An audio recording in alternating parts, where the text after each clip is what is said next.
दोस्तों, इजरायल पर ईरान की तरफ से किए गए हमले के बाद अब पूरी दुनिया ने बड़े स्तर पर हथियारों को खरीदना शुरू कर दिया है। यदि आपको याद हो तो रिसेंटली भारत ने अपने 75 सालों के रिकॉर्ड्स को तोड़ते हुए सबसे ज्यादा डिफेंस इक्विपमेंट्स एक्सपोर्ट किए हैं। लेकिन इस साल ये नंबर कई गुना ज्यादा बढ़ने वाला है और इसके पीछे बड़ा कारण बताया जा रहा है कि पिछले एक साल में हमने देखा है कि पूरी दुनिया में छोटे मोटे युद्ध शुरू हुए हैं, कई युद्ध लंबे चले और अब इजरायल और ईरान के बीच शुरू हुआ ये कॉन्फ्लिक्ट पूरी दुनिया को मजबूर कर रहा है बड़े स्तर पर हथियारों को खरीदने के लिए। वहीं भारत के कॉन्टेक्स्ट में बात की जाए तो भारत को कई ऐसे देशों से ऑर्डर्स आने शुरू हो चुके हैं, जिसके कारण भारत के पास जो पुराने डिफेंस इक्विपमेंट्स एक्सपोर्ट करने के ऑर्डर हैं वो पेंडिंग में जाते हुए नजर आ रहे हैं, जिसके कारण अब भारत को नई फैक्ट्री सेटअप करनी पड़ेंगी बड़े स्तर पर डिफेंस इक्विपमेंट्स मैन्युफैक्चर करने के लिए और इससे भारत का ओवरऑल डिफेंस इक्विपमेंट्स एक्सपोर्ट बढ़ जाएगा। और आ रही अच्छी खबर यह है कि चीन के बहुत बड़े कट्टर दुश्मन से भारत को एक और डिफेंस इक्विपमेंट्स एक्सपोर्ट करने का ऑर्डर आ चुका है। पूरी रिपोर्ट क्या है आइए इसके छोटे से वीडियो में समझते हैं। बस हमें सपोर्ट करने के लिए इस वीडियो को छोटा सा लाइक और चैनल को सब्सक्राइब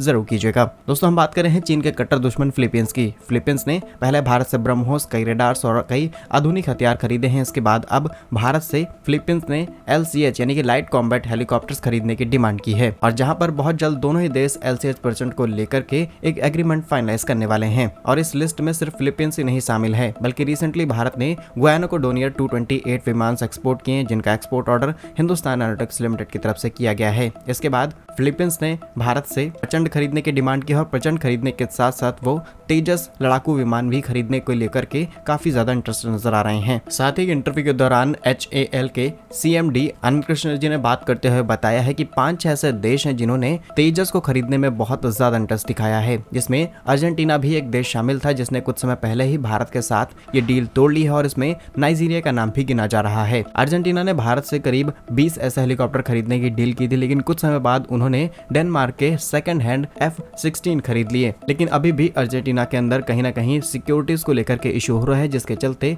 वो भारत से हेलीकॉप्टर्स खरीद सकते हैं। अब इस लिस्ट को आप खोल करके देखेंगे तो पाएंगे कि तमाम देश हैं जो भारत से रक्षा हथियारों को खरीदने में लगे हुए हैं, फिर चाहे वो ईरान की सीमा पर हो, इजराइल की सीमा पर हो या फिर चीन की सीमा पर। ऑलरेडी भारत दुनिया के अलग अलग देशों को डिफेंस इक्विपमेंट्स एक्सपोर्ट करना शुरू कर चुका है, जिसके कारण आज भारत करीब 85 यानी 85 देशों को ये डिफेंस एक्सपोर्ट करता है, जिसमें Philippines, Saudi Arabia, Poland, Egypt, Israel, Spain, Chile और बहुत सारे देश शामिल हैं। भारत के बढ़ रहे डिफेंस एक्सपोर्ट पर कमेंट बॉक्स में जय हिंद जरूर लिखिएगा। भारत कैसे ही यूजफुल वीडियोस पाने के लिए इस वीडियो को लाइक और चैनल को सब्सक्राइब जरूर कीजिएगा। मिलेंगे हमको एक नई और इंटरेस्टिंग वीडियो में, तब तक के लिए वंदे मातरम। भारत माता की जय।